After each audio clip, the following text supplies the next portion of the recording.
In this video, we'll discuss how to trigger a census sync after a DBT Cloud run. Let's dive in. So jumping in the Shipyard here, we first want to search for our DBT Cloud blueprints. And you can see that we have a blueprint called Execute Job.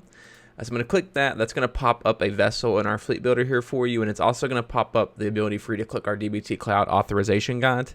The authorization guide is great to walk through. If this is your first time using DBT Cloud inside of Shipyard, it's going to help you walk through where to find all the information you're going to need to run through all of our DBT Cloud blueprints. I'm going to close that for right now. Our vessel name is Execute DBT Cloud Job. We're going to grab our service token here. Service token. And then going over to DBT, you can see that your account is right after the accounts in the URL. So I'm going to paste that in there, and then for the specific job, you can see if you go to a job page inside of DBT Cloud, you can see it has the job ID there for you right after jobs. So I'm going to paste that in there as well.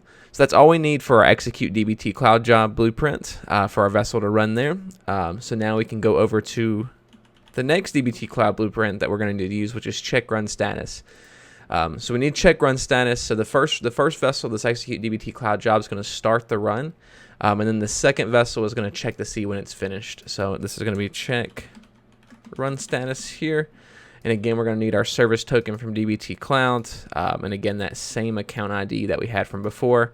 We can leave our run ID blank here because it's connected to an execute job vessel. So it's just going to grab that run ID from that vessel whenever it starts.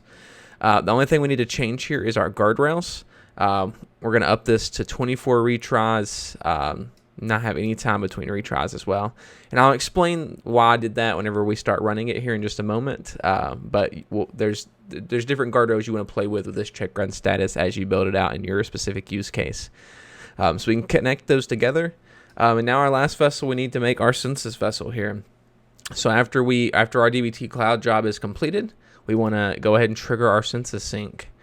So again, I'm going to close that authorization guide, trigger census sync. Okay, so we need our API key.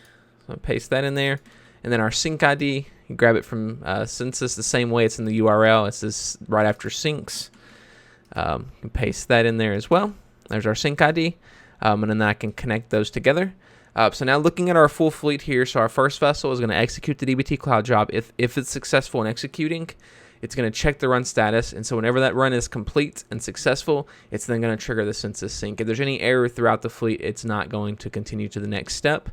And so lastly, let's name this thing. So DBT Cloud to Census. And then we can click Save and Finish. So whenever I click Save and Finish, it's going to tell us that the fleet has been created successfully. And then I can click Run Your Fleet. So this is going to successfully schedule it to run immediately. Inside of Shipyard, we call this an on-demand run. And if you see that anywhere in our documentation or see that anywhere on the web page, that's what we're referring to. Anytime that you're working with a fleet, any of these tabs that you're in our fleets, you can click the purple Run Now button up here. And that's going to start an on-demand run for your fleet. There's two other ways to trigger a fleet run using our Triggers tab here. We have a scheduling trigger that you can schedule based on time. Then we also have an API trigger where you can programmatically kick off these fleet runs as well. So you can see whenever we do an on-demand run, it's going to take us directly into the fleet log page where we have a live output of what's happening in the fleet vessel by vessel. You can see that our DBT Cloud job has already started because that's green, so it executed that job. I can click into that, and you're going to see that it kicked off job 24990 on that account ID that we put in earlier. If I go back to our fleet log, you can see that we're getting a red for the second vessel.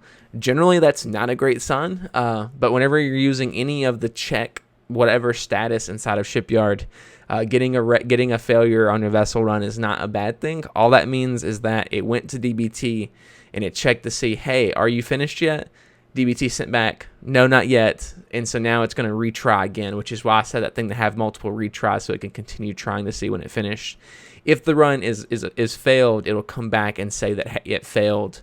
So that it'll be a little bit different that way. But just because it's failed doesn't mean that it's bad. You want to check to make sure that that's what's actually happening and it isn't a fail in your run.